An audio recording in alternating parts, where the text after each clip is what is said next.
Okay, so I have to start off with this shot first.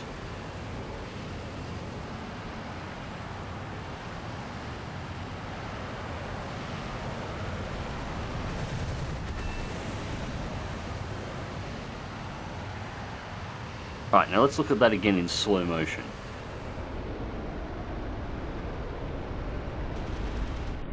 Not a single scratch on the 234, at least not from me.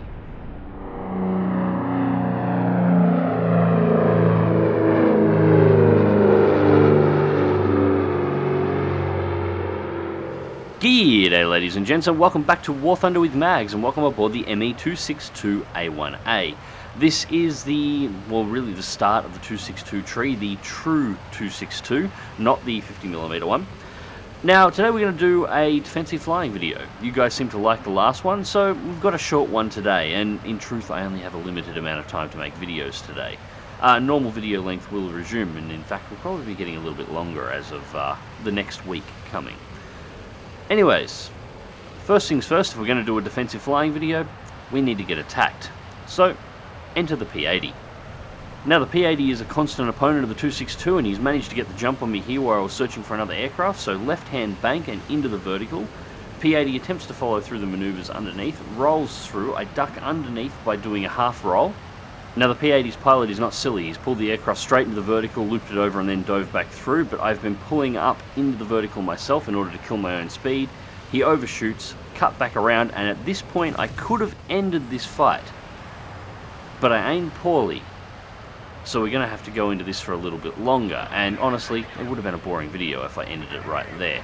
So my initial set of maneuvers worked, but I missed the kill shot. Now at this point the P-80 pilot, as I said, he is actually pretty good. The first time he perhaps underestimated my maneuverability. At this point, he's not. He suddenly remembered exactly where that air brake button is for his aircraft, and this air brake button is, well, if you are a skilled P-80 pilot, this can be used as an I win button in any of these dueling situations. The P-80's air brake allows it to control its speed in a way that the 262 can't. So even though the 262 has the edge in a maneuvering fight, the P-80 has higher acceleration, a higher top speed, and has higher speed control. It can constantly just stop itself every time it's going to overshoot and put itself back on your tail, which is where we find ourselves now. Now I'm throwing myself into a tight corkscrew towards the ground here. I need to take the vertical out of this fight. With the P-80's speed control and ability to use its air brake to decelerate itself, I need to take away its ability to just nose itself down in order to re-accelerate. If I can do that, using that air brake actually becomes very dangerous to the P-80, as you'll see in a moment. Now I blacked myself out here in a turn, and that cost me a little bit of damage, but thankfully I managed to regain control. And at this point, with the vertical taken out of the fight, throttle the engines down to 0 and deploy the combat flaps. Now I'm rolling the aircraft here at the moment, trying to avoid as much of that 50 cal fire as I possibly can, and also to kill some of my own airspeed. I want to get him in nice and close, because as you can see here, I'm out-turning him.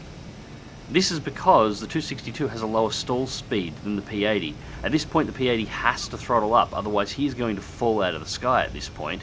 And with that higher acceleration and being so close, he's going to jump in front of me, putting himself right in front of my guns. So, just to be clear, this is not a tutorial. This is just an example of a type of defensive flying.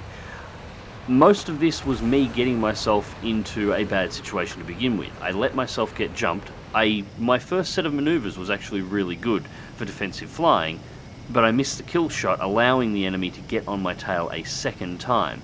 From that point on, what this really was is a demonstration of how to use a hostile aircraft that is engaging you's own aggressiveness to put him in a situation where he is actually at a disadvantage, even when it appears that he is at an advantage.